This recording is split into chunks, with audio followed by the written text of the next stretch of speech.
pimpin kami, ajar kami untuk mengerti melakukan firman-Mu, untuk kemuliaan nama-Mu.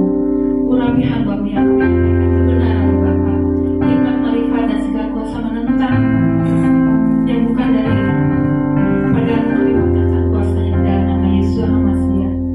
Kami melepaskan damai sejahtera. Mampukan kami Bapa untuk menerima pengajaran ini Bapa. Terima kasih. Haleluya. Dalam nama Yesus Al-Masih kami berdoa. Amin.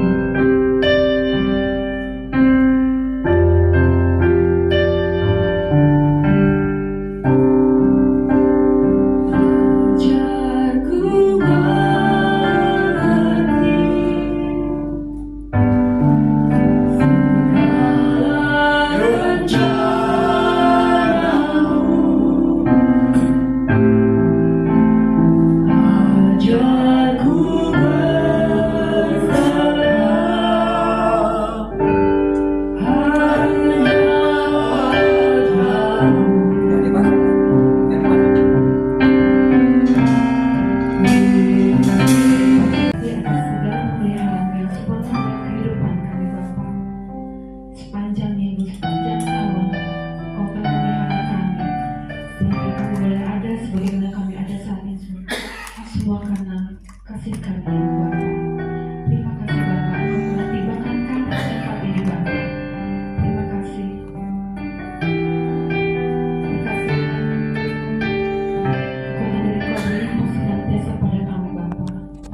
Bapa Tuhan kami Yesus Hamasiah, sumber segala berkat, kasih dan anugerah bagi kehidupan kami, keluarga kami, komunitas kami, bangsa kami ya Tuhan, dan juga untuk bangsa Israel, umat yang Kau kasihi. Kami mengucap syukur untuk anak-anak kami, cucu-cucu kami ya Tuhan, yang ada bersama dengan kami, dan juga mereka anak dan cucu kami yang berada di tempat yang lain ya Tuhan. Tapi kami tahu semuanya ada di dalam hadirat-Mu, ada dalam penyertaan dan berkat-berkat-Mu yang baik, berkat yang berasal dari tahta kasih karunia Bapa. Kami mengucap syukur untuk anak kami yang hari ini ya Tuhan, kami bawa ke hadapan hadirat-Mu. Biar kiranya berkat Abraham, Ishak dan Yakub turun atas anak laki-laki dan anak-anak perempuan. Untuk anak laki-laki Yesika, Elohim, Ibrahim, Beki, Manase. Biarlah kiranya segala yang baik yang berasal dari kasih karunia Bapa memenuhi kehidupan anak-anak kami ini ya Tuhan. Engkau jamah seluruh kehidupannya ya Tuhan, karuniakan hikmat, pengertiannya dan pengetahuan yang sesuai dengan tingkat pertumbuhannya ya Tuhan di masa yang masih kecil ya Tuhan, dan biarlah itu terjadi sampai ke masa depan berkat-Mu ya Tuhan, perlindungan dan kekuatan, kecerdasan dan segala sesuatu yang diperlukan dalam hidup anak-anak kami ya Tuhan di hari-hari sekarang ini maupun sampai kepada kehidupan yang akan datang, sesuai dengan rancangan, sesuai dengan rencana-Mu yang baik bagi kehidupan kami, maka terjadilah sesuai dengan kehendak-Mu ya Tuhan. Terima kasih Bapa, kami ucap syukur di dalam nama Imam Besar Elion Yesua Hamasiah Mesikenu. Amin.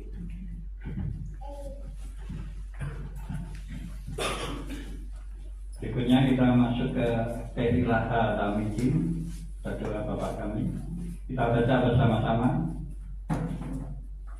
Avinu Seba Samayim Yedkadas Semeka Tahu Mabuteka Yaser Resoneka Kiba Samayim Ken Taares Elikem Hukekenu Tenianu Ayom Uslat Lanu Al-Hatainu Kimusu Sekim Kam Anak Nul Lak Hat Imanuan Pehianut Letianu Ledie Nisyayom Kiim Kal Seanu Minhara Ki mereka Hamkalaka Pehagabula Pehadi Eret Lehoini Olamin Amin.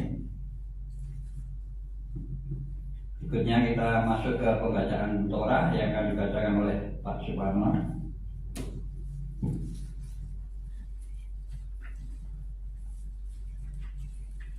Mari kita naik ke gunung Adonai, ke rumah Tuhan Yakub, supaya Ia mengajar kita tentang jalan-jalannya dan supaya kita berjalan menempuhnya. Sebab dari Sion akan keluar Torah dan firman Adonai dari Yerusalem.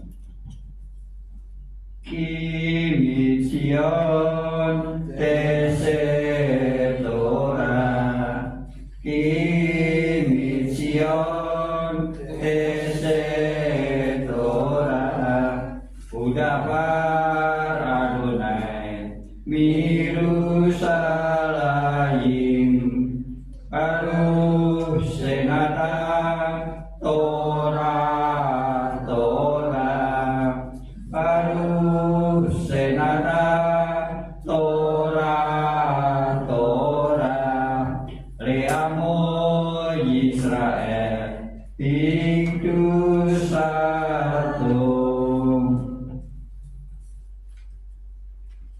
Dia yang memberkati leluhur kita Abraham, Ishak dan Yakub. Kiranya Dia memberkati Bapak Suparno yang telah datang untuk menghormati Tuhan dan Torah. Kiranya yang kudus diberkatilah Dia, memberkati dia dan keluarganya, dan mengirimkan berkat dan kemakmuran dalam segala pekerjaannya.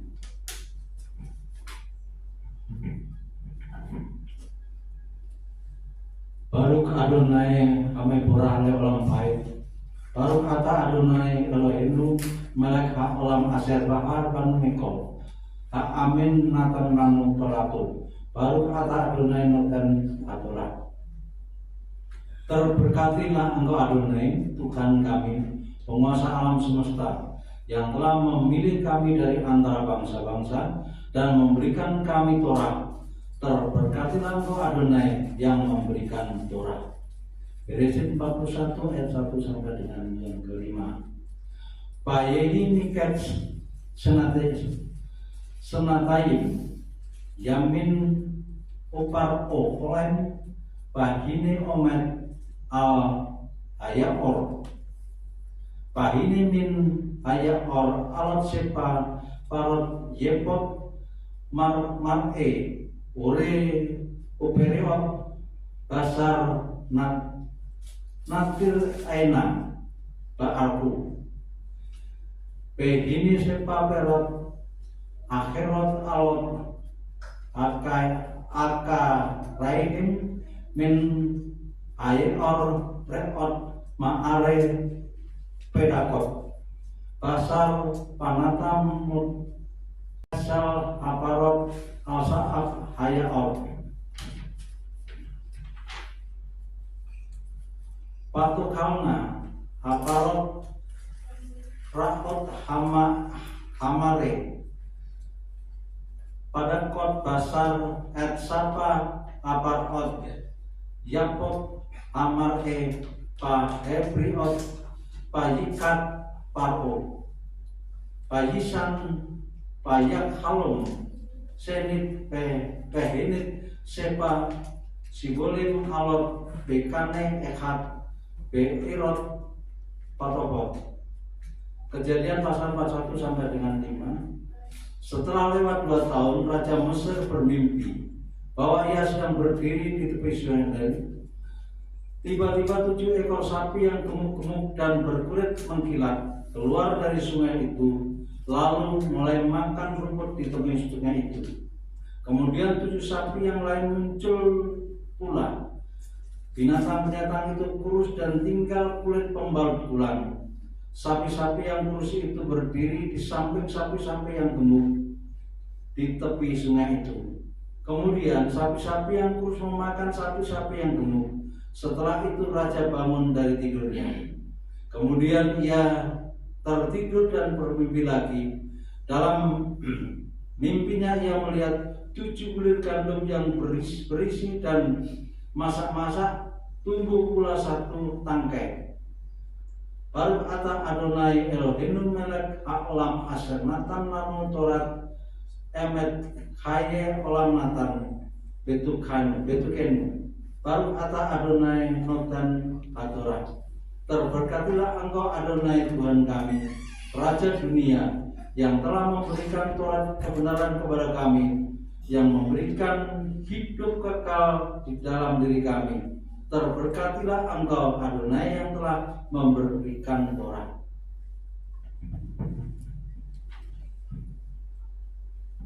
Besot hatorah aser Samoshe remeye bne Israel api Adonai biet Mose.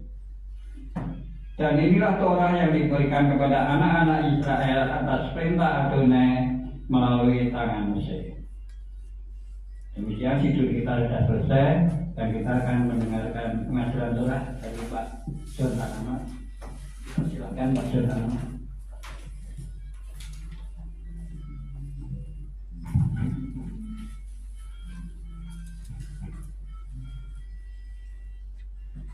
Diberkatilah Elohim Afino, Api Adonai Yeshua HaMashiach, yang mengaruniakan kepada kami roh hikmat dan wahyu untuk mengenal Bapa, mengenal Putranya di dalam rohnya, dan yang mengaruniakan kepada kami pengurapan baru setiap hari, dan juga mengaruniakan hikmat, pengertian, dan pengetahuan yang baik di dalam roh kebenaran. Mashiach Yeshua Adonai, haleluya, amin. Parasa ini parasa yang mengisahkan Yusuf sudah berada dalam posisi sebagai tuan, ya. Tuan dan Tuhan itu sama sebenarnya. Kalau kita pernah baca di koran Kompas, ya, beberapa tahun yang lalu itu ada seorang budayawan namanya Reni Silado. Re itu 2, Ni itu 3, Si itu Reni Silado. Kita kenal. Dan dia bilang begini, zaman dulu orang menulis Tuhan itu Toehan. Tuhan. Ya, Soe Hanto, Soe Karno, Soe semua Tekno, pakai O. Jadi Soe O Tekno. dan E itu jadi U. Soe Parno. Nah, berarti di dalam kata Tuhan Toehan itu ada 3 huruf hidup. Nah, supaya jelas pemisahannya antara U dan A, maka diselipkan huruf H di tengahnya. Itu saya baca di koran Kompas ya. Jadi saya tidak lupa itu dalam bahasa Melayu, tetapi ya para rohaniwan itu ingin membedakan ya antara Tuhan manusia di dunia dan Tuhan surgawi ya. Maka yang Tuhan surgawi itu ditulis Tuhan, maka Tuhan yang di bumi disebut Tuhan, padahal sebenarnya artinya sama gitu ya. Nah, jadi kalau kita menemukan huruf ya, menemukan ini, itu ada sejarahnya. Demikian juga misalkan Yesus ya, dalam bahasa Inggris itu Yesus itu pakai huruf J. Tapi sebetulnya bukan huruf J itu huruf I. Huruf I ya. Kalau nama orang dulu di bawahnya itu dipakai lingkaran, setengah lingkaran ya apa? Untuk penanda bahwa itu sebuah nama. Jadi I di bawahnya itu ya. Nah, abad ke-15 muncul I itu menjadi nyambung. Ya, itu bisa dilihat penjelasannya di dalam Kamus Webster. Hanya Kamus Webster yang menjelaskan itu. Ya, bagaimana huruf I itu menjadi J. Nah, mungkin ya logat di sana I itu menjadi J, saya juga nggak tahu ya sampai terjadi begitu. Lalu huruf I itu menjadi huruf yang ada buntut di bawah J. Demikian juga dengan Lord. Lord itu bukan nama Tuhan, ya. Lord itu artinya penjaga roti. Itu juga ditemukan di Kamus Webster. Bisa lihat di Google ya, cari Kamus Webster, cari kata Lord asal usulnya seperti apa. Jadi itu dari 2 kata ya, sebuah portmanteau namanya. 2 kata yang diucapkan sekaligus ya. Dari kata khlaf, word, khlaf itu roti, word itu penjaga. Kemudian menjadi Lord. Nah, bagaimana kata itu kemudian dipakai untuk menghormati seorang pemimpin dalam kerajaan, yang kemudian kata itu dipakai untuk Tuhan juga gitu. Nah, dari mana Lord itu terjemahan dari Kurie. Kurie dari mana? Ya, dari Adonai. Jadi dalam sejarah, sepanjang sejarah, YHWH itu tidak pernah ada yang menerjemahkan, tidak pernah ada. Ya, jadi kalau menjadi Adonai itu menjadi Kurie, menjadi Lord, menjadi Tuhan. Kalau di Belanda itu jadi Heer, ya. Tuhan adalah gembalaku. He is mean herder. Herder itu ada anjing ya, anjing gembala. Sebab maksudnya sih anjing gembala, tapi kita bilang anjing herder. Ya. Nah, bahasa-bahasa itu yang perlu kita pahami ya, supaya jangan salah paham. Lalu kesalahpahaman itu diperdebatkan, gitu ya. Diperdebatkan. Nah, sering menjadi gangguan di dalam pemahaman. Nah, tujuan pemahaman kita tentang bahasa, tentang versi atau teks, ya, tujuannya adalah yang utama bagi kita adalah untuk mengenal dia dengan benar, ya, bukan untuk gaya-gayaan ya. Karena apa? Ada ayat mengatakan pada zaman Hosea itu kondisi Israel itu rusak. Nah, kerusakan itu disebabkan karena tidak mengenal Elohim. Dalam bahasa Indonesia, umatku binasa karena tidak mengenal Allah. Gitu ya, kalau saya lafalkan ya. logat Arab. Tapi dalam bahasa Ibrani dikatakan umatku binasa karena tidak memiliki yediat Elohim. Yediat Elohim itu pengetahuannya Elohim. Ada pengetahuan Elohim, ada pengetahuan raja, ada pengetahuan para imam, ada pengetahuan para rabi, ada pengetahuan orang awam. Nah, yang membuat Israel binasa itu adalah pengetahuan Elohim. Sehingga pengenalan akan Elohim itu tidak menjadi kekuatan dalam hidup mereka. Sehingga mereka menjadi bangsa yang rapuh. Kerajaan yang kemudian diserang, ya, ditaklukkan, ditawan, diperbudak, ya, diperlakukan dengan rendah, dilecehkan, diperlakukan dengan cara diskriminasi, ya, penganiayaan. Itu akibat karena hubungannya rusak dengan Elohim, diakibatkan pengenalan akan Elohimnya itu kecil, gitu, kurang. Ya, kalau dalam bahasa Inggris, umatku binasa karena lack of knowledge, kurang pengetahuan. Artinya pengetahuannya tidak komprehensif. Nah, ya, kesimpulannya begitu. Jadi kita kenapa belajar sampai seheboh ini, ya, kita yang paling heboh kalau belajar. Dibandingkan dengan yang lain ya biasa-biasa aja, yang udah ada aja lah, nggak usah repot-repot katanya. Itu kan apa? Tujuan kita adalah untuk mengembangkan pengenalan kita akan Tuhan. Nah, apabila kita mempunyai usaha seperti itu, maka Tuhan akan mengaruniakan hikmat. Karena Tuhan itu memberikan hikmat kepada orang yang berpengertian. Itu di dalam kitab Daniel, tidak salah ya. Nah, jadi semua yang ditulis di dalam kitab suci tujuannya adalah untuk mengenal Dia. Kenapa kita harus mengenal Dia? Karena Dia telah mengasihi kita, maka kita juga mengasihi Dia. Ada orang bilang kalau tidak mengenal maka tidak sayang, tidak mengasihi. Kita sulit mengasihi Dia kalau pengenalannya itu tidak komprehensif.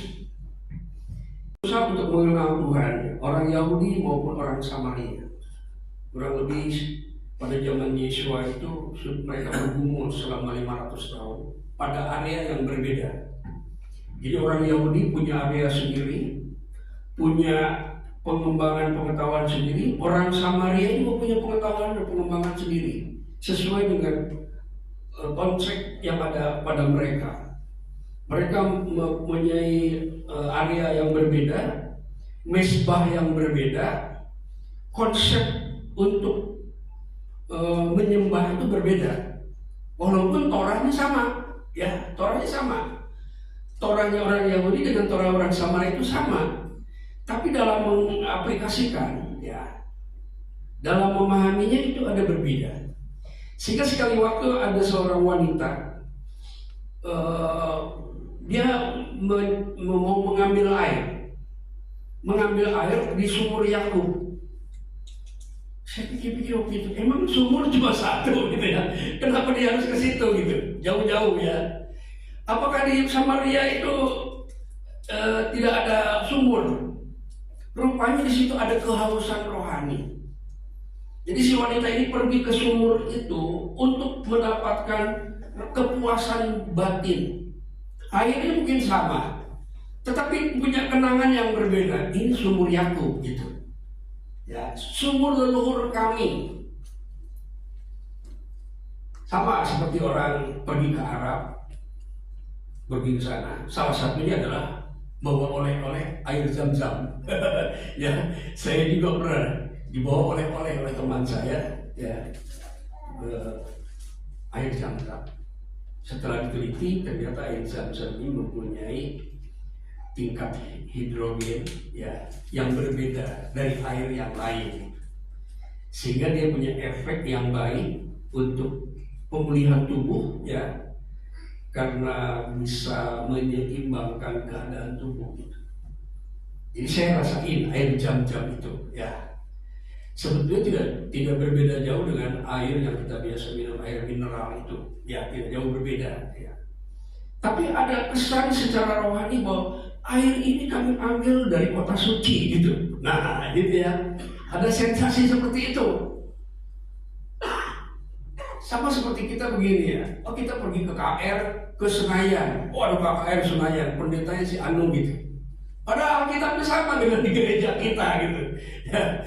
Dulu saya pernah berdoa begini, Tuhan, kenapa engkau melakukan hal-hal yang luar biasa itu cuma di Senayan? Kok di gereja saya tidak? Saya bilang begitu. Saya itu nakal kalau berdoa. Ya, kenapa cuma di Senayan? Banyak mujizat, pokoknya heboh lah, musiknya apa semua. Kenapa di gereja kami biasa-biasa saja gitu? Nah, ketika saya sedang berdoa, saya diliputi ke sesuatu yang baru saya kenal ya. Tiba-tiba badan saya seperti ditiup satu kecemburuan. Itu wajar ya. Jika di dalam kegelapan itu melihat terang, maka ada reaksi kegelapan, itu biasa. Jika ada sesuatu yang luar biasa, maka yang biasa-biasa itu bereaksi. Ya, ada kecemburuan gitu. Itu di mana-mana terjadi, di keluarga, di perusahaan, di pelayanan juga begitu. Ya, dulu ya waktu saya mulai percaya, mulai datang ibadah, saya rajin. Lalu saya mulai membandingkan diri saya dengan orang lain, gitu kan. Lalu ada seseorang yang dipakai oleh Bapak Gembala. Wah, muncul rasa iri gitu ya. Itu rasa iri itu dari daging, bukan dari roh kita, dari daging kita, dari emosi kita, ya, dari keadaan kita yang mungkin berbeda dari orang lain atau melihat orang lain lebih istimewa, itu bangkit itu rasa iri hati itu bangkit dan makin lama makin kuat. Sekali waktu pendeta saya. Jadi saya melihat iri, ya ada seseorang yang membuat saya iri. Gitu. Lalu bapak pendetanya beli motor, wah itu tambah iri lagi saya. Saking irinya, saya nggak berani menyentuh motor itu. Itu aneh gitu, penyakit iri gitu ya. Jadi motor itu tiap hari kalau diparkir, kalau saya lewat selalu parkir di situ. Nggak mau saya sentuh. Bukan apa-apa, karena rasa iri. Karena bapak pendeta, kenapa dia kasih motor sama dia gitu. Dan saya bergumul dengan rasa iri itu. Nah, rasa iri ini bisa muncul juga akibat adanya kepentingan diri sendiri. Ada egoisme. Ya, ada egoisme. Di mana ada egoisme dan iri hati, di situ terjadi kekacauan katanya. Itu ada ayat begitu. Di mana ada kepentingan diri sendiri dan ada iri hati, di situ terjadi kekacauan. Itu terjadi di dalam kehidupan Rahel dan Lea. Yakub mencintai Rahel, tapi kultur mengharuskan Yakub menikahi anak pertama. Itu kultur. Dan waktu itu akhirnya terjadilah poligami gara-gara itu. Ya, terjadi kekacauan. Ya, si Lea itu mungkin cemburu ya. Oh, Yakub dia lebih sayang sama Rahel gitu ya. Nah, kecemburuan itu juga muncul di dalam kehidupan keluarga mereka, ya. Jadi Lea dan Rahel itu strive dengan ada persaingan antara Rahel dan Lea. Sampai soal melahirkan anak pun di situ ada persaingan gitu ya. Terus, nah hal-hal seperti itu kemudian muncul dalam kehidupan keluarga Yakub, di dalam kehidupan anak-anaknya, ketika dia melihat Yusuf ya mendapatkan perlakuan yang istimewa dibandingkan anak yang lain, maka timbul iri. Dari iri itulah yang membuat Yusuf menderita. Yusuf mengatakan semua yang terjadi itu adalah reka-rekaan saudaranya. Kamu mereka-rekakan yang jahat kepada aku. Dalam bahasa Ibrani itu disebut hakasaf. Ya. Hakasaf itu satu tindakan yang mereka-reka, ya, memperlakukan orang lain seperti itu ya. Tetapi kata Yusuf bilang, kamu mereka-rekakan yang jahat terhadap aku, tetapi Elohim mereka-rekakan yang baik terhadap aku. Nah, kita juga seperti itu ya. Kalau kita mengalami hal-hal yang membuat kita tidak nyaman, ya, ada perlakuan-perlakuan orang yang membuat kita tidak nyaman, kita harus melihat di sisi yang lain bahwa Tuhan sedang melakukan sesuatu yang baik buat kita. All things work together, ya, segala sesuatu bekerja sama untuk mendatangkan kebaikan bagi orang yang mengasihi Dia. Ini ayat ini memberikan pengertian tentang kejadian-kejadian yang pernah terjadi ratusan ribuan tahun yang lalu. Itu luar biasa ya. Paulus itu mengungkapkan narasi itu ya. Dalam terjemahan Indonesia malah lebih ini lagi ya. Walaupun tidak sesuai dengan aslinya. Allah bekerja untuk dalam segala sesuatu untuk mendatangkan kebaikan. Padahal terjemahannya nggak begitu yang aslinya. All things work together. Ya, tidak ada kata Allah, tidak ada kata Elohim. Segala sesuatu turut bekerja untuk mendatangkan kebaikan bagi orang yang mengasihi Dia. Nah, ketika Yusuf berhadapan dengan situasi itu, ya, sampai akhirnya dia dilemparkan ke sumur, dia dijual ke Mesir, ya, di Mesir juga kemudian mendapatkan fitnah dari tuannya, dari nyonyanya, ya. Dan prosesnya itu, waktu itu mungkin Yusuf tidak nyaman. Tapi di satu sisi ada kalimat yang mengatakan, tetapi Hashem menyertai Yusuf. Ya, artinya Yusuf dan Hashem memiliki relasi yang sangat kuat. Yusuf memelihara hubungannya dengan Tuhan. Ya, Yusuf di dalam penderitaannya tidak membuat hubungannya dengan Tuhan menjadi rusak. Karena ada beberapa ayat yang mengatakan begitu. Hashem menyertai Yusuf sehingga apa yang dilakukannya selalu berhasil. Ya, berhasil bukan hanya untuk tujuan-tujuan Tuhannya saja, bukan tujuan-tujuan dirinya, tetapi tujuan Hashem dalam kehidupan Yusuf juga berhasil. Akhirnya sampai situasi itu membawa Yusuf ke dalam penjara. Makin tidak nyaman, ya, keadaannya makin memburuk. Tapi kita bisa lihat di sisi lain, ya, ada satu kenyataan paralel di mana Elohim bekerja untuk menjadikan Yusuf seorang tuan atau mangku bumi, seorang penguasa, seorang yang menjalankan eksekusi di dalam kerajaan, menjadi orang kedua. Dan waktu pelantikan Yusuf, Firaun memanggil semua orang, ya, untuk hadir, dan semua orang diharuskan untuk berlutut. Waktu itu Firaun berkata, "Afrek," katanya. Afrek itu artinya berlututlah, gitu. Bukan semua, ya, anak-anak, nenek-nenek, ibu-ibu, dan semua pejabat tinggi harus berlutut di hadapan Yusuf. Apa yang dimimpikan Yusuf akhirnya menjadi kenyataan. Karena Yusuf menghadapi dua realitas. Realitas alami dan realitas supra alami. Ya, Yusuf mengalami perkembangan sehingga akhirnya menjadi tuan. Nah, di sini menjadi pelajaran bagaimana Yeshua menjadi Tuhan. Di dalam Alkitab tidak ada pengajaran Tuhan menjadi manusia, tidak ada.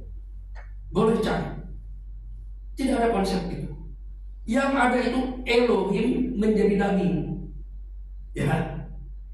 Elohim menjadi daging. Ketika menjadi daging, maka Yeshua dari Nazaret, ya, maksudnya Yeshua yang dibesarkan di wilayah Rahel. Nazaret itu wilayah Rahel. Kalau selatan itu Yerusalem dan Yudea itu wilayahnya Lea, gitu.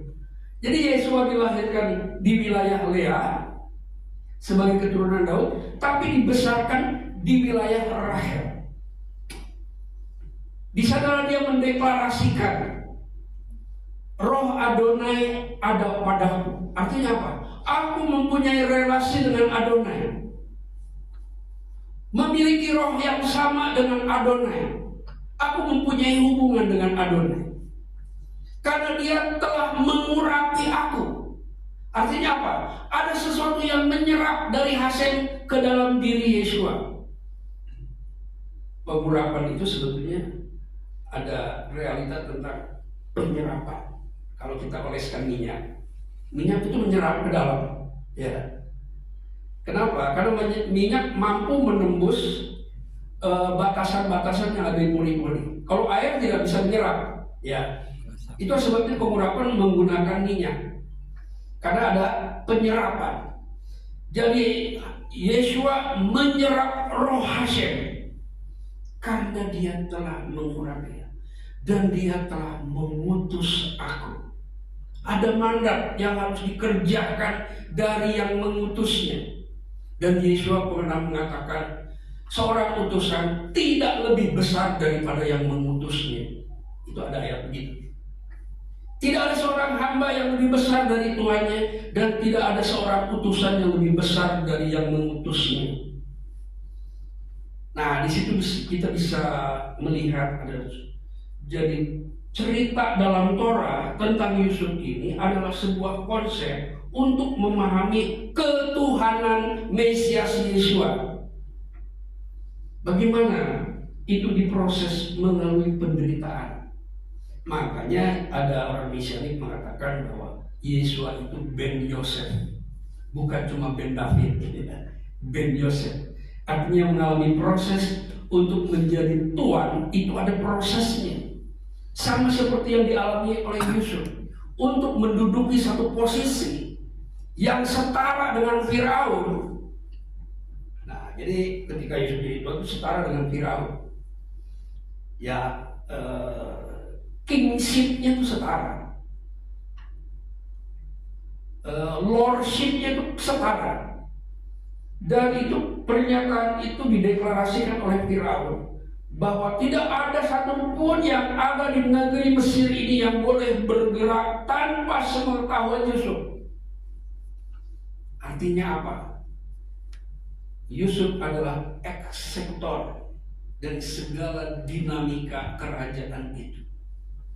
Yusuf, kalau dilihat kursinya Yusuf orang kedua, tetapi di dalam kingship, lordship itu setara. Lalu ada kebijakan-kebijakan, ya, dan semuanya itu terjadi karena Firaun melihat potensi ilahi yang ada di dalam diri Yusuf. Berarti Yusuf ini bukan hanya mengalami pengalaman-pengalaman alami, tapi dia mengalami pengalaman-pengalaman supranatural. Ada kodrat yang berbeda di dalam kehidupan Yusuf. Ya, Yusuf mendapat bagian di dalam kodrat ilahi.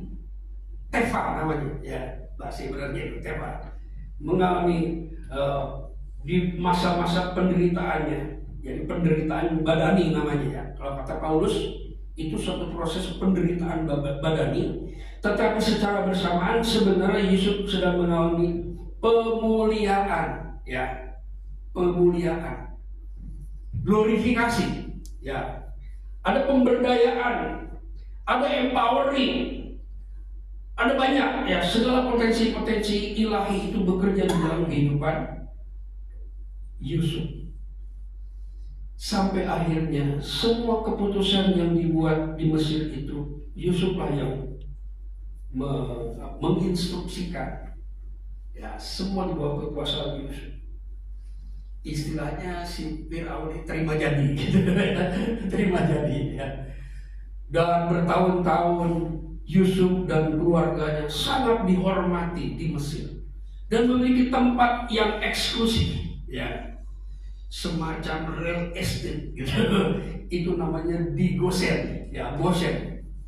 Real estate-nya orang Israel itu, dan bukan cuma punya tempat yang baik, tetapi mereka mengalami pelipat gandaan jumlah populasi. Jadi Israel itu Abraham itu mendapatkan janji bahwa keturunan akan seperti bintang di langit, dan penggenapannya itu terjadi di Mesir. Artinya di tempat yang tadinya tidak mungkin menjadi mungkin. Di sanalah kuasa Elohim bekerja sampai akhirnya pemerintah mengeluarkan instruksi bahwa setiap laki-laki harus dibunuh. Dan dia minta kepada para bidan. Artinya apa? Pembunuhan yang bersifat rahasia.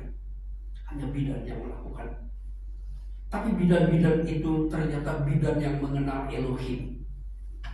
Dikatakan bidan-bidan itu takut akan Hashem, sehingga mereka tidak mau melakukan itu. Ada kehidupan surgawi, ada kehidupan ilahi yang bekerja dalam kehidupan bangsa Israel, bangsa Ibrani ini. Dan bidan-bidan di Mesir itu menghormati kehidupan itu. Maka Tuhan membuat bidan-bidan ini bisa berumah tangga. Itu saya kurang tahu ya, kenapa kalimatnya begitu. Apakah di bidan-bidan di Mesir itu nggak bisa berumah tangga gitu? Tapi ketika bidan-bidan itu menolak instruksi pemerintah, maka bidan-bidan itu dikatakan dalam kitab suci, bidan-bidan itu dibuat oleh Tuhan menjadi bisa berumah tangga. Artinya bidan-bidan ini melahirkan, membantu kelahiran, tapi dia sendiri tidak pernah melahirkan manusia. Itu realita di Mesir pada zaman itu. Nah, bagaimana selanjutnya? Tidak ada lagi cerita tentang bidan-bidan itu, tetapi yang jelas bahwa kehidupan Elohim itu sudah ada di dalam kehidupan bangsa Israel ketika ada di Mesir. Ketika itu berkembang, maka reaksi kebijakan pemerintah itu menekan mereka. Sampai penekanan itu menjadi penekanan yang tidak adil, merugikan, menindas, dan membuat mereka hanya menjadi budak. Yang tadinya mempunyai real estate, ya bersama dengan Yusuf, tapi datang Firaun yang lain, artinya Firaun berikutnya, yang mempunyai kebijakan untuk menghambat pekerjaan Tuhan. Ya, pekerjaan Hashem itu dihambat oleh kebijakan pemerintah Firaun dengan cara yang bengis dan rahasia, masih terstruktur, profesional, dan kerajaan memberikan kewenangan kepada bidan-bidan itu untuk melakukan eksekusi kepada bayi-bayi orang Ibrani.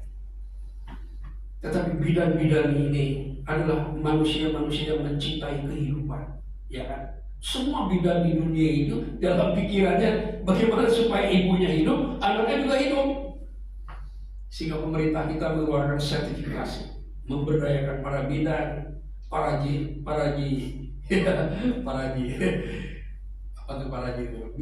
dukun beranak, itu sertifikasi ya.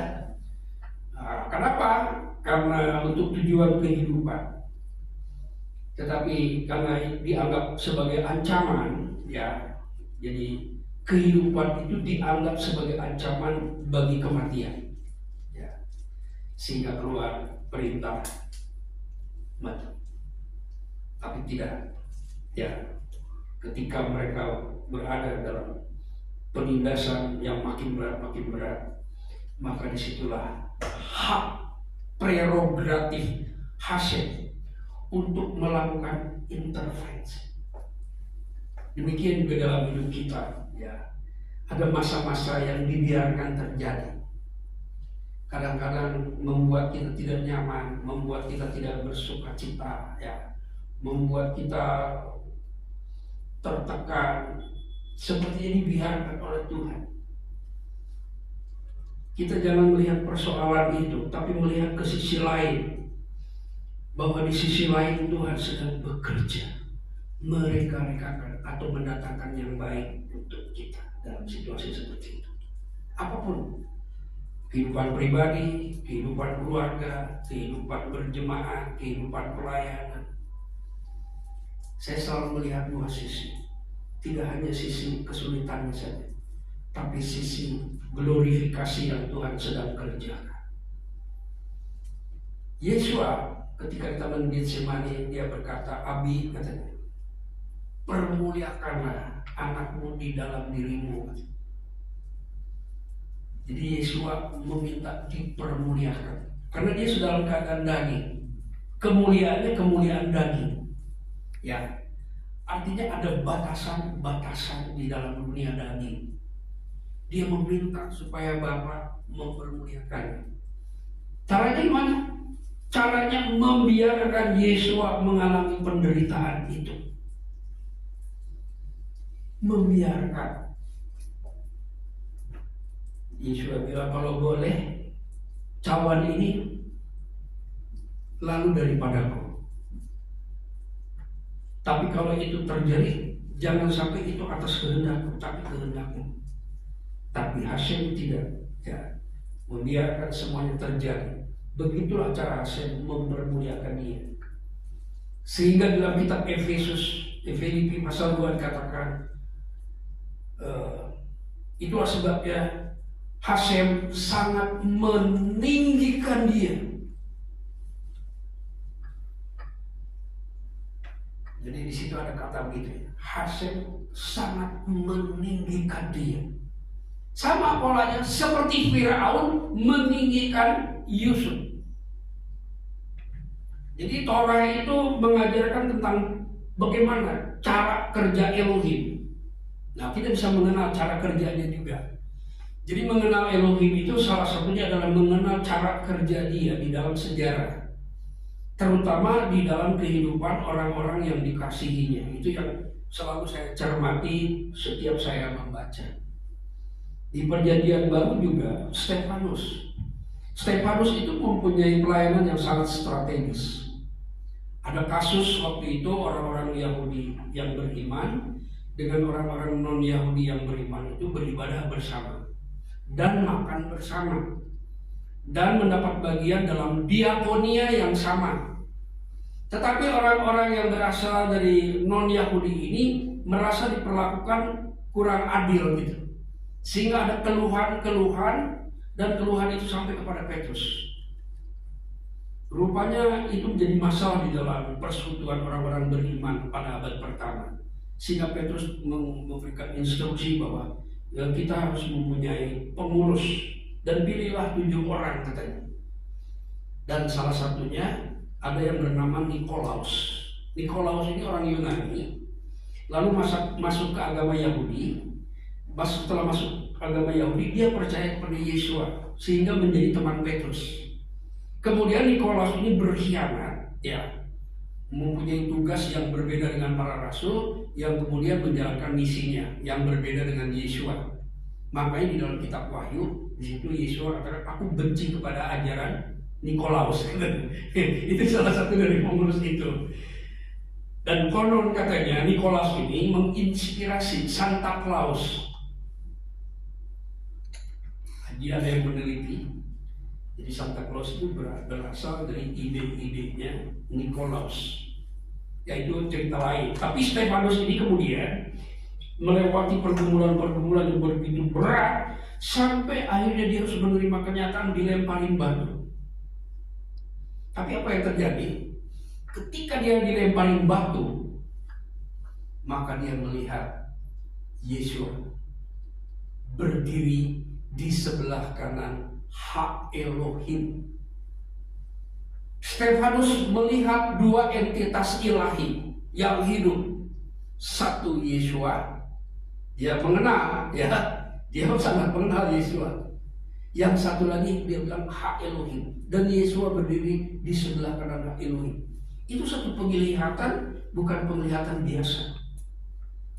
Hanya orang-orang yang mendapatkan penghargaan tertentu apabila dia bisa melihat Yesua berdiri. Ratu Elizabeth, perhatikan, kalau Ratu Elizabeth sedang mengikuti kebaktian, kalau ada firman yang menyentuh, pasti ratu itu berdiri. Karena dia memberikan rasa hormat tertinggi. Itu selalu dia lakukan. Jadi kalau ada orang khotbah lalu menyentuh dia, dan dia menjadi bersukacita mendengar firman itu, maka dia akan berdiri. Raja Inggris juga sembarang berdiri. Ya, di semua kerajaan juga sembarang berdiri. Jadi kalau Stefanus melihat Yesua berdiri, berarti Yesua sedang menghormati Stefanus yang sedang mengalami konsekuensi dari pelayanan yang luar biasa waktu itu. Dan dialah martir yang pertama yang diceritakan di dalam kitab suci. Jadi di dalam proses yang membuat kita mengalami penderitaan secara jasmani, secara badani, ada sisi lain yang harus kita lihat. Ya, demikian juga ketika kita membaca kisah Yusuf ini. Kita jangan melihat hanya penderitaannya saja, tapi lihat bagaimana cara Tuhan bekerja dalam kehidupan Yusuf di sisi yang lain. Ada dua. Ada yang natural, ya, ada yang supranatural, gitu. Nah, dalam hidup kita juga yang telah menerima Roh Kudus, kita hidup berada dalam daging juga, dan ini jauh dari Tuhan, kata Paulus. Tetapi kita juga ada mengalami pengalaman yang berproses di dalam dunia roh, di mana Tuhan menuntun kita. Dan biasanya memang ketika kita sedang mengalami itu agak sulit untuk bisa melihat ke situ. Ada satu doa yang mengatakan, "Don't look to the bigness of your need." Gitu. Kamu jangan melihat hanya kepada satu sisi di mana kamu butuhkan secara jasmani, tapi secara rohani juga. Nah, jadi pemimpin yang seperti Yusuf itu telah dikonsepsikan. Nah, di hari Hanukah, Hanukah ya. Saya melihat di situ di hari raya Hanukah, waktu itu Yesua sedang berjalan-jalan di Serambi Salomo. Kenapa dia memilih di Serambi Salomo? Karena hari pentahbisan bait suci itu pertama kali dilakukan oleh Salomo, dan itu ada perjanjian dengan Hashem. Kita bisa baca di dalam kitab Raja-Raja ketika Salomo mentahbiskan. Bagaimana di situ Hashem hadir, Hashem menyatakan rahasia kehendaknya dan juga visi kerajaan kepada Salomo. Ya, sehingga seolah-olah Yesua ini ketika berjalan di Serambi Salomo untuk mengingatkan semua orang Yahudi untuk kembali kepada perspektif Salomo. Perspektif kerajaan Daud, itu pondok Daud. Di dalam perspektif itu ada visi. Visi itu harus dipelajari di dalam sejarah. Nah, ketika itu orang-orang Yahudi bertanya, kalau kamu Mesias, ngomong, bicaralah katanya, jangan bikin saya seperti ini ya. Jadi mungkin orang Yahudi itu begitu ya, karena mereka terbiasa melihat hal-hal yang nyata saja orang Yahudi itu, sama seperti Thomas. Oke lah, Yesus bangkit, tapi entar dulu dia bilang, saya mesti lihat lubang bekas pakunya dulu katanya. Memang begitu cara berpikir orang Yahudi. Jadi ada satu sisi dia lihat ada mujizat-mujizat, ada manifestasi kuasa, ada pengajaran yang baik dan mengagumkan dari Yesua gitu kan. Tapi di sisi lain, kenapa begini katanya gitu? Ya saya mintalah kamu mendeklarasikan dirimu sebagai Mesias. Itu tidak bisa. Yesua akan melanggar kebenaran. Tapi dia bilang begini, aku sudah mengatakannya dalam bentuk tindakan-tindakan. Kira-kira begitu ya. Dalam bentuk yang bersifat rahasia, bahwa aku ini Mesias, tapi kamu gak percaya. Ada bukti-bukti yang membuktikan bahwa itu dia adalah Mesias. Tapi orang Yahudi tetap dalam mereka tuh punya pakem, ya, punya satu pakem ya, bahwa Mesias harus begini menurut mereka. Ya, itu ada itu pemahamannya. Jadi kalau seperti ini nggak cocok dengan pakem ini gitu. Kenapa di Nazaret? Ya, dia lupa bahwa Yesus itu lahir di Bethlehem. Kalau Mesias itu lahirnya di Bandung atau di Amerika nggak bisa. Itu harus di Bethlehem, itu namanya Mesias. Itu salah satu tanda kemesiasannya. Dan banyak lagi sebenarnya yang sebetulnya untuk menyatakan Yesua adalah Mesias. Nah, sekali waktu dia bertanya kepada Petrus, kata orang, aku siapa? Ya, ada yang bilang Nabi Yesaya yang hidup kembali. Ada juga bilang Yohanes Pembaptis yang udah dipenggal terus sekarang hidup lagi. Oke lah, tapi menurut kamu saya ini siapa? Nah, Yesua ini ingin mengetahui seberapa besar pengenalan yang sudah ada padanya, yang dia dapatkan melalui pemahaman secara fisik maupun secara rohani. Lalu Petrus bilang, engkaulah Hamasiah ben Ha Elohim. Artinya, engkaulah Mesias, putranya Hasem. Lalu Yesua bilang apa?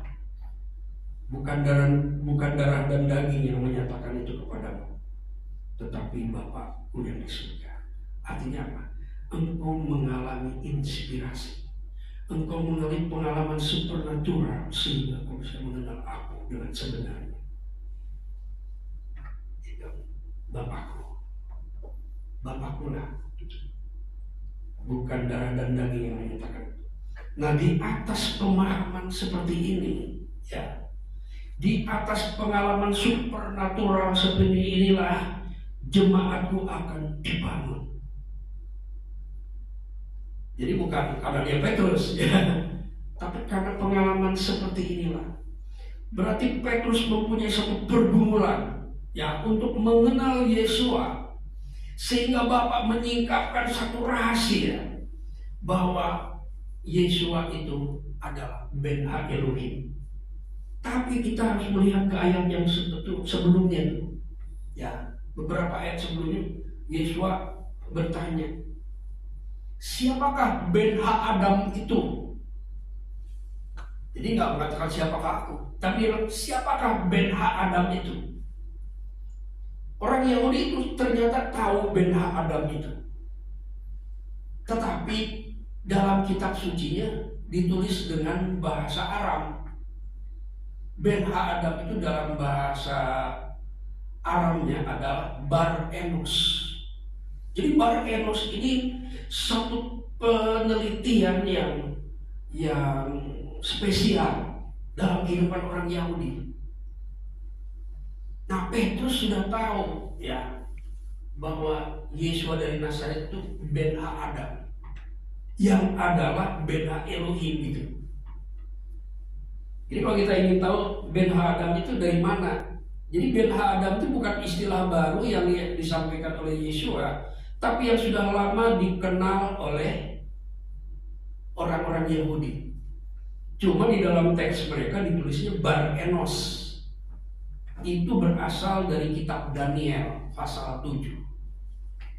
Ada yang menyerupai Bar Enos, lalu dibawa ke hadapan Hasem, dan Hasem memberikan kekuasaan, kemuliaan, dan kerajaan. Artinya segala sesuatu yang Hasem ingin wujudkan tentang kerajaan, kemuliaan, dan kekuasaannya itu telah diserahkan kepada Yesua. Dan itu terjadinya pada abad pertama. Bagaimana Yesua yang telah menerima itu memanifestasikan kekuasaan, memanifestasikan kemuliaan, dan memanifestasikan kerajaan. Makanya di dalam Injil itu ada 4 Injil. Yang pertama itu Matius. Itu Matius berbicara tentang kerajaan. Markus berbicara tentang pelayanan seorang hamba. Lukas berbicara tentang kemuliaan seorang manusia. Manusia Israel yang benar. Itu Lukas tuh, ya. Dia menceritakan ada sesosok manusia, anak manusia, yang memiliki kemuliaan melebihi kemuliaan anak-anak manusia yang lain, dan surat itu disampaikan kepada imam besar, namanya Theophilus. Theophilus ini ada seorang imam besar yang hidup dan pelayanan tahun 43. Dari mana saya tahu? Ya dari baca. Ya. Jadi surat itu sampaikan bahwa di tengah-tengah kita ada manusia yang paling mulia, bernama Yesua dari Nazaret itu diceritakan dalam kitab Lukas. Dan kitab Yohanes itu menceritakan tentang keilahiannya. Ya. Keilahian Bar Enos atau Ben Ha Elohim itu disaksikan melalui pengalaman pribadi antara Yohanes dan Yesua. Jadi Yohanes memiliki pengenalan yang luar biasa, sehingga dia memberikan kesaksian tentang keilahian Yesua. Jadi kitab Matius itu simbolnya singa, kitab Markus itu simbolnya lembu, kitab Lukas itu simbolnya anak manusia, dan kitab Yohanes adalah simbolnya elang yang sedang terbang. Bukan elang yang sedang duduk ya. Dibilangnya elang, flying eagle ya. Jadi elang yang terbang. Jadi disitu berbicara tentang dignity ya. Dignity keelohiman Yesua yang setara dengan bapaknya gitu. Itu diceritakan di dalam kitab Yohanes. Nah, orang-orang Yahudi tidak bisa melihat keilahian Yesua. Kenapa? Karena orang Yahudi menganggap bahwa Mesias itu nggak perlu ilahi, nggak ada itu di dalam. Apalagi orang Saduki itu tidak percaya roh, bahkan tidak percaya malaikat dikatakan. Jadi mereka bilang, saya minta kamu menjelaskan bahwa dirimu itu Mesias. Ya nggak bisa, karena dia dibatasi oleh konsep dia bahwa Mesias itu manusia biasa, punya istri, ya, memberikan kurban gitu. Tapi Mesias Yesua ini memberikan tubuhnya sendiri sebagai kurban. Nah itu yang tidak sampai dipahami. Artinya orang Yahudi, orang Israel itu mengalami satu pergumulan, tetapi dia tidak melihat sisi supernatural, ya, pekerjaan Elohim. Itu di dalam kitab Ibrani disebut Peulei Ha Elohim, pekerjaan-pekerjaan Elohim. Di Yohanes 6 Yesus berkata, kita harus mengerjakan pekerjaan-pekerjaan Ha Elohim yang mengutus aku. Kita harus mengerjakan pekerjaan-pekerjaan Dia yang telah mengutus aku. Jadi murid-murid diajar bukannya dengan pengalaman-pengalaman jasmania, tetapi pengalaman-pengalaman rohaniahnya yang terus sampai dia menyerahkan tubuhnya seperti Stefanus. Nah, ketika Stefanus melihat, itu membuktikan bahwa Stefanus sudah mencapai tingkat keelohiman sebagai salah satu benai Ha Elohim. Karena dikatakan tidak ada seorang pun yang tidak bisa melihat, tapi Stefanus melihat. Nah, di ayat berikutnya di Kisah Rasul 7 ayat 56 ya, di sini ditekankan lagi, aku melihat Ben Ha Adam berdiri di sebelah kanan Ha Elohim. Jadi dia melihat di dalam alam kekekalan, sementara batu melempari dia, ya, dia masuk ke dalam dunia roh dan dia melihat Ben Ha Adam itu duduk di sebelah kanan Ha Elohim. Itu satu-satunya ayat di dalam Alkitab yang menceritakan bagaimana seseorang bisa melihat dua sosok sekaligus. Sosok Ben Ha Adam dan Ha Elohim. Ha Elohim bukan manusia, ya. Ha Elohim itu adalah roh dikatakan. Itu di Yohanes 4, ya. Ha Elohim adalah roh, barang siapa menyembah dia, dia harus menyembah dalam roh, katanya. Jadi Ha Elohim itu roh. Yesua itu bertubuh. Ha Elohim itu tidak bertubuh. Makanya di dalam Sidur ada yang dikatakan bahwa dia tidak bertubuh. Itu maksudnya Hasem, bukan Yesua. Ya. Mungkin di sini Sidurnya ada ya. Tapi saya paham Sidur itu, bahwa Ha Elohim itu tidak bertubuh. Yang bertubuh itu Yesua. Lalu Yohanes kemudian juga melihat di kitab Wahyu di pasal 22, pasal yang terakhir ya, bahwa aku melihat tahta Hashem, tahta Elohim, dan tahta Haseh. Haseh itu adalah anak domba. Kenapa disebut anak domba? Karena Ben Hadad telah menjadi korban penebus salah, maka gelarnya Haseh, anak domba. Itu pernah disebutkan oleh Yohanes Pembaptis. Lihatlah kamu Haseh, ikutilah dia. Maksudnya dia adalah imam besar yang sebenarnya. Imam besar kita udah rusak. Ordo Harun udah rusak. Itulah ordo Melkisedek. Kenapa? Karena awalnya Melkisedek. Waktu Abraham disuruh datang ke Kanaan itu bertemu dengan Melkisedek. Dia tidak bertemu dengan Harun. Nah, jadi cerita kitab suci ini luar biasa. Bagaimana ya, seseorang untuk mendapatkan posisi tertentu, dia harus melalui proses yang layak untuk mendapatkan tingkatan itu. Beberapa bulan yang lalu ada yang bertanya, Pak John, apakah Yesua itu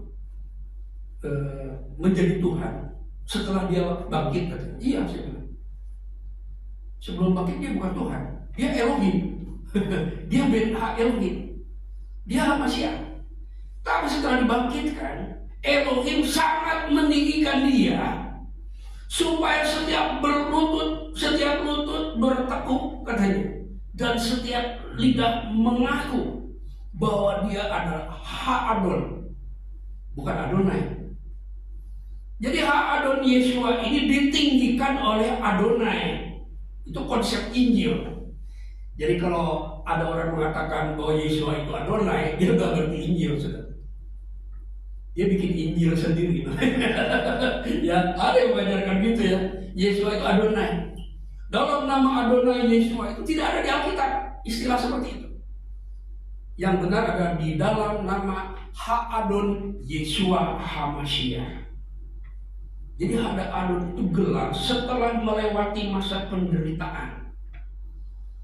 Jadi tidak ada istilah Tuhan menjadi manusia, tidak ada. Ya. Tapi manusia yang dijadikan Tuhan oleh Adonai itu ada. Jadi Adonai menjadikan Yesua menjadi Mesias dan Ha-Adon. Itu ada dalam Kisah Rasul. Itu khotbahnya Petrus. Yesua yang kamu salibkan itu dijadikan oleh Elohim menjadi Mesias dan Ha-Adon. Itu Injil, itu berita Injil yang pertama yang diucapkan oleh Rasul Petrus. Nah, kita kenapa kita sekarang seperti digiring oleh Tuhan untuk memasuki konsep mesianik, ya? Ini kita sedang dituntun kepada tingkatan-tingkatan pengetahuan. Kita sudah punya iman. Ketika kita di gereja, kita punya iman. Ya, saya dari kecil di keluarga Kristen, saya punya iman dari umur 11. Saya mendoakan orang sakit pada waktu umur 12 tahun. Dalam nama Yesus sembuh. Itu iman. Tapi pengenalan akan Tuhan, itu prosesnya begitu panjang. Dan setelah saya masuk ke dalam dinamika akar Ibrani, maka saya melihat satu terobosan baru dalam hal pengenalan akan Dia. Jadi iman saja tidak cukup. Di dalam kitab Efesus dikatakan, ketika aku melihat imanmu dan ketika aku melihat luar biasa kasihmu, sehingga aku berlutut kepada Elohimnya Yesua, yaitu Bapa yang mulia itu, supaya Dia mengaruniakan hikmat dan wahyu untuk mengenal Dia dengan benar. Nah, proses kita sekarang adalah untuk mengenal Dia dengan benar. Kalau kita belajar bahasa Ibrani, itu hanya untuk memperlengkapi upaya kita, ya, supaya lebih lengkap lagi. Karena faktanya saya baru bisa mengenal sejauh itu setelah saya membaca dalam teks Ibrani. Dalam terjemahan itu seperti samar-samar. Bukan berarti tidak boleh, karena terjemahan itu hanya untuk menghantar untuk menemukan makna yang sebenarnya gitu. Ya, jadi bahasa Yunani juga untuk menghantar, untuk menuntun. Tetapi konsepnya Ibrani. Kenapa harus Ibrani? Baca di dalam Kejadian 3. Hasem itu Tuhannya orang Ibrani. Raja Daud itu kerajaan yang berbahasa Ibrani. Itulah sebabnya ketika Paulus mengejar murid-murid Yesua, dihadang oleh Yesua. Dan Yesua berbicara kepada Paulus itu berbahasa Ibrani. Itu kenapa? Itu saya selidiki. Ternyata di situ ada yang disebut mandat Ibrani, Hebraic mandat. Jadi amanat agung itu adalah mandat Ibrani. Nah, untuk melengkapi pemahaman itu, maka kami berusaha sebisa mungkin untuk bisa memahaminya dari sudut pandang mindset Ibrani. Dan mindset Ibrani itu ada di dalam bahasa Ibrani. Ya. Jadi bukan mendewakan bahasa, tidak. Tapi itu salah satu cara untuk memahami apa yang dipikirkan oleh para penulis Ibrani. Karena semua yang menulis kitab suci itu adalah orang Ibrani. Mindsetnya mindset Ibrani. Konsepnya konsep Ibrani. Understandingnya understanding Ibrani. Hebraic understanding. Nah, jadi kenapa sekarang kita mesti belajar Sindur? Walaupun bahasa yang kita baca itu kadang-kadang bikin itu harus diperbaiki loh, transliterasinya. Nanti saya perbaiki. Karena transliterasi yang kita baca itu bahasa Inggris itu. Makanya suka kita susah bacanya kan? Ya pasti bahwa nanti saya bisa Indonesiakan. Jadi bacanya mudah gitu. Ya, itu transliterasi belum di Indonesiakan, jadi masih transliterasi ke Inggris. Makanya di situ ada CH, ada apa gitu, kadang-kadang kita baca. Walaupun udah sering baca masih, sehingga kita tidak. Kenapa itu penting? Karena di Alkitab bilang seorang pelayan itu harus skillful dalam musik, skillful di dalam menjalankan pelayanan, mismeret namanya ya, mismeret Elohim, itu harus skillful. Ada pelatihan, ya. Kenapa kadang-kadang kita terhambat? Itu karena ada, ya saya berkali-kali saya lihat, oh ini transliterasi yang harus bukan diperbaiki, di Indonesia kan gitu. Itu sudah baik ya. Tapi itu transliterasi ke dalam logat Inggris, ya dialek Inggris. Kita harus transliterasikan itu ke Indonesia, ya supaya kita orang Indonesia ketika membaca Sindur itu benar-benar, ya karena kita kan sedang menyembah ya. Kadang-kadang jadi gangguan bagi pembacanya, jadi gangguan juga bagi pendengarnya gitu. Ini tidak boleh terjadi ya, karena jadi hambatan. Ya tidak apa-apa, jangan merasa dihakimi ya, jangan merasa dipersalahkan, karena memang kalau di orang Inggris baca itu nggak ada masalah, ya nggak ada masalah itu. Tapi kalau kita agak sedikit terhambat, jadi kesannya seperti orang nggak bisa baca. Ada yang bilang kayaknya dia nggak rajin baca itu gitu, ya. Kayaknya nggak latihan dulu, bukan itu masalah. Masalahnya itu style transliterasi, ya, bukan translate ya, transliterasi, ya. Nah, itu kadang-kadang menghambat pembacaan kita. Dulu juga saya begitu. Tapi kalau di tempat saya, Sindur itu di-Indonesiakan dialeknya, sehingga pembacanya tidak mengalami kesulitan. Ya. Nah, banyak hal ya. Dari pengenalan akan kita, maka kita akan mengasihi dia, sehingga di dalam penyembahan itu kita akan begitu mengesankannya, ya mulia gitu ya. Nah, itu semuanya dalam proses perkembangan. Afinu seba samayim yin kada simka tahu malkutika ia sesuika Kaser Basabayin Gambarets. Diberkatilah Aba Pinu Bapa Tuhan kami Yesus Masiah yang telah mengaruniakan kepada kami berkat-berkat rohaniah yang tersimpan di dalam surga, di dalam Hamasiah Yeshua Adonenu.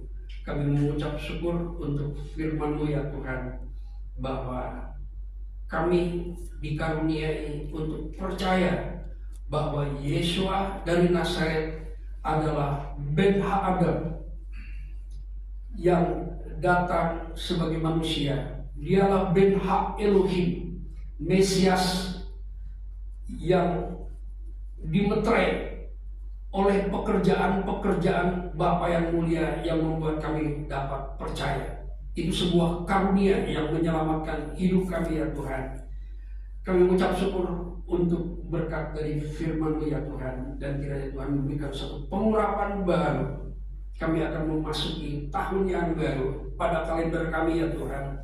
Dan biarlah ada sesuatu yang baru juga, sebuah pengalaman terobosan rohani ya Tuhan. Kami dapat melihat pekerjaan-pekerjaan-Mu yang ajaib dalam hidup kami.